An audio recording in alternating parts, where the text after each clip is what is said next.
रामकृष्ण हरिबंधू आणि भगिनींनो आणि माझ्या ड्रायव्हर भावांनो, आज आपली गाडी भरण्यासाठी कोरेगाव भीमा या ठिकाणी जायचं होतं. चला तर मित्रांनो, करूया आजच्या ब्लॉगची सुरुवात एक भक्तिमय वातावरणामध्ये. बरेच दिवसांनी मित्रांनो नगर रोडला आलो, बरं वाटलं.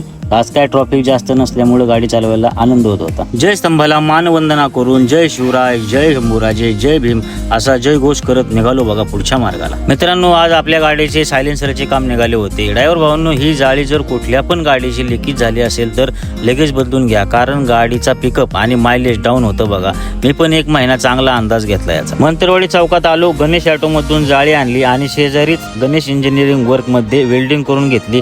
त्याच्याकडे एक मस्त जुगाड बनवलेला आहे, त्यामुळे वेल्डिंग करताना पाईपाचं माप थोडं सुद्धा खालीवर होत नाही. आलो गॅरेजला, संकेत मिस्त्रींनी घेतला सायलेन्सर फिट करून. मित्रांनो, पाईप आपण शोरूमला चौकशी केली होती, त्यांनी सांगितलं सायलेन्सरची वॉरंटी संपली आहे, पैसे देऊन काम करायला लागेल. खर्च 26,000 रुपये सांगितला, कारण सायलेन्सर पासून इंजिन पर्यंत संपूर्ण पाईप विकत घ्यावा लागतो. तिथल्याच एका आपल्या मित्र असलेल्या मिस्त्रीने सांगितलं बाहेर काम करून घ्या, खर्च कमी होईल.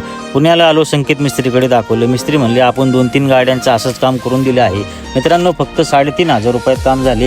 गाडीचं मायलेज आणि पिकअप मध्ये पण फरक पडला आणि फायरिंग सुद्धा एकदम स्मूथ झाली. एमटी गाडी होती, त्यामुळे म्हणलं घरी जाता जाता कचरा डेपो पाशी ग्रीस मारून जाऊ. चहाचा 1 नंबर ग्रीस मारताय बघा, पण 150 रुपये घेते. घरी आलो, लागलं बघा दुसरं काम. चौकात चांभार आपला जोडीदार आहे. भावाला म्हणलं दे बाबा ताडपत्री शिवून. संध्याकाळी 6 वाजता आणि काम चालू केलं. 8:30 वाजलेला. बिचाऱ्याचं तोंड बारीक झालं होतं, कारण दिवसभर कामाने तो पण वैतागला होता बघा. तो पण शेवटी माणूसच आहे ना. शेवटी 9:30 वाजता मी एक धाडसी निर्णय घेतला आणि घेतली हातेर आणि लागलो कामाला.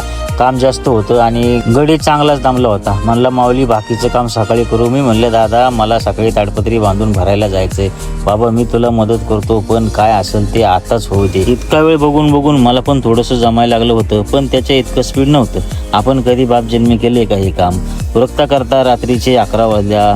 चला तर मित्रांनो, भेटूया पुढच्या ब्लॉगमध्ये. व्हिडिओ आवडल्यास लाईक आणि कमेंट करायला विसरू नका आणि जाता जाता आपल्या ड्रायव्हर भावाला फॉलो करा. रामकृष्ण हरी.